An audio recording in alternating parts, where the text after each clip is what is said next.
Mart in Chicago for Delmark Records All-Star Annual Brunch. This record store is the largest jazz and blues record store in the nation. 8,000 square feet, hundreds of thousands of recordings. This morning, we're going to take a listen and talk to some of the label's legends. Let's go check it out.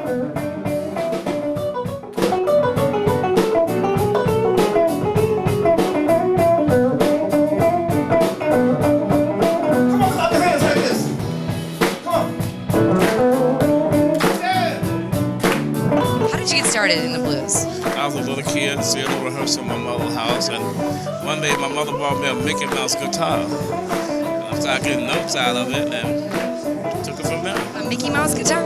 Yep, 4 plastic strings on it.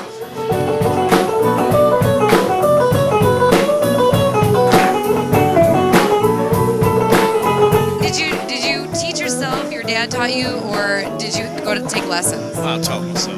Self-taught? Self-taught by ear. And you're an amazing, amazing player.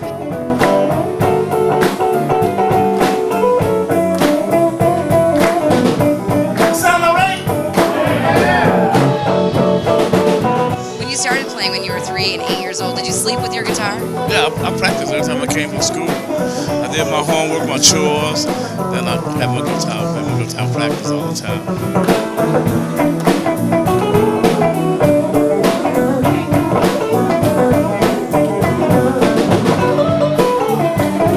Any aspiring musicians out there that want to play the blues and be as good as you, or and be able to play at events like this, any advice you have for them? Yeah, just learn to play and practice and stay out of trouble. Stay out of trouble is the key.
I like to write songs that have, I won't say a message, but that are kind of observations about human beings and the way they act and think and that kind of thing. So I'm inspired by the folly of mankind. That's what it is.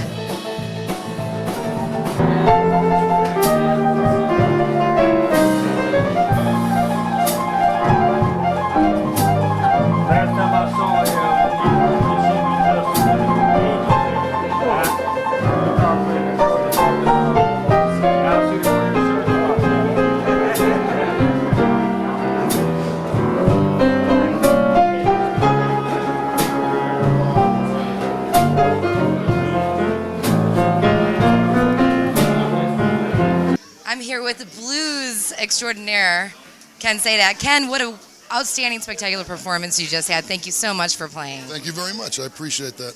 And what does it feel like to be a Delmark All-Star? It feels good. It feels good. Yeah, the label's got a history of doing really good music, and the guy who runs the label, Bob Koester, always lets the artist kind of do what they want when they record, so it's a lot of fun. You're obviously a very talented man. When was the first time you ever played the piano? When I was just a little kid, because my sister took lessons, and there was always a piano in our house, and I just started fooling around with it when I was a kid and just kind of picked it up. And did you taught yourself, or did your sister teach you a little bit? I took some lessons when I was young, and then I kind of taught myself after that. I just listened, and I had an ear for it, so I just kind of listened and played. And when was the first time you ever played out in front of people? Oh, geez. That's That was like before. That was the previous century, you know. So I was pretty young, maybe 14 or 15, something like that. Do you still get nervous, or is it's just so easy and comfortable? Well, I guess there's a certain amount of nervousness, but once you start playing, then that stops. But you know, you're always wondering, well, what am I going to play? What tune should I do? That kind of thing. But after a while, it just becomes routine, you know. I'm here with a fabulous blues singer, Shirley Johnson. Hi, Shirley. Hello. Thank you so much for being here with us. My pleasure. You were dynamic on stage. You're wonderful. Your voice is beautiful. Thank you so much. Where does it come from?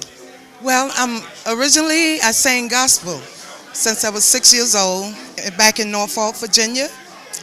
So I sang gospel from 6 up until 1983. That's when I came to Chicago because I wanted to sing the blues. How come you wanted to sing the blues? As a little girl, my grandfather used to play the blues, and my people, most of them are very religious, but he would always play the blues, and I would sit down by his feet and listen to the blues. They sound so good to me. And I would sneak and listen to the blues. They would play them 1 hour on Sundays back in Virginia, and I would always listen. So, and I knew I wanted to sing them. So, and I knew I had to leave home in order to do that. So I came to Chicago.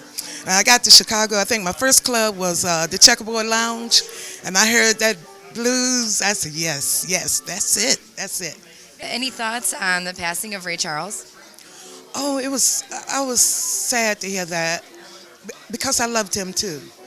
And which I thought he was so great, you know.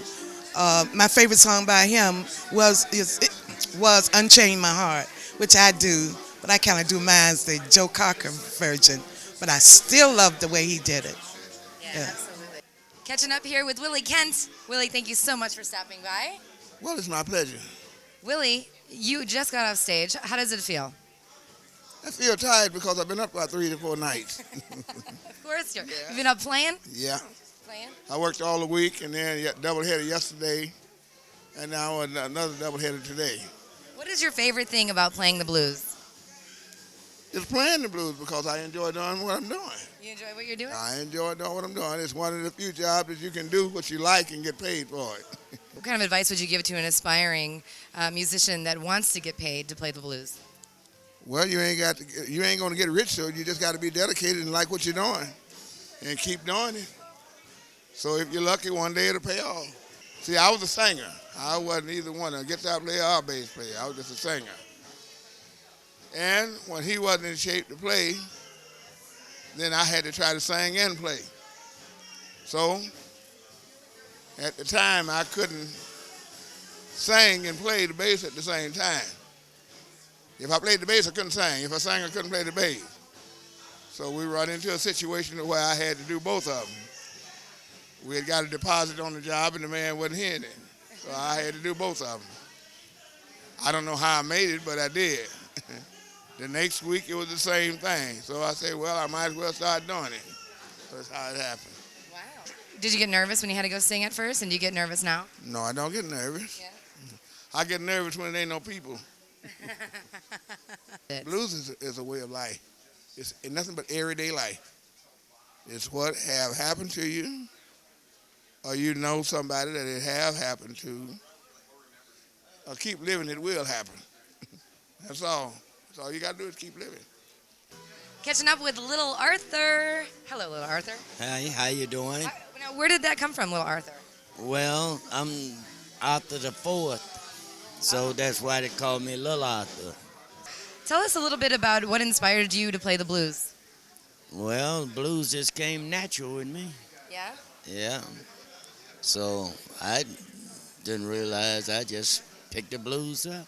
Now, are all the other Arthurs in your family, did they perform the blues? No, just only me. Only you. And where did you first learn, and who inspired you, and how old were you? Well, I've been messing around with the blues all my life. I was born and raised on the farm with B.B. King, yeah. So I just been doing blues most all my life. I started playing drums at 12. And in 1953, I started playing harmonica. And that's what I've been stuck with ever since then. I'm fascinated with the harmonica. It's such a unique instrument. I can't understand how you make it sound so beautiful. What's the secret? Well, Lil Walter told me I never learned how to play harmonica. And I asked him why. He said, because I play it upside ass backwards. So I guess that's the problem. It's just like a sense of humor. You get that instinct that certain things just like putting a puzzle together. Some people can put it together and some can't. And so to me, I just set off to myself when I first started and got the idea what the note was, and I've been going ever since. I bought a harmonica and a mic, and I went out and played for 50 cents a night after the third week I had it. Wow. Yeah. You said you grew up with B.B. King. What was that like? Well, I really didn't grow up with him. I was on the plantation. He was like 19 or 20, and I was 7 years old. Wow. But I went to church with him. I knowed him. I knowed him as Riley King. He got that name of BB from Beale Street Blues Boy. Wow. Yeah. What can you tell them that the blues means to you, and what can they get out of it if they listen? Well, blues is most that I see into it now. Blues was a problem thing, and most of the blacks had a problem back then. And now most of the whites are playing blues, but they don't know the feelings of it. They don't know the background of this. They just hear it and they like it and they can do it, but they still changes the blues.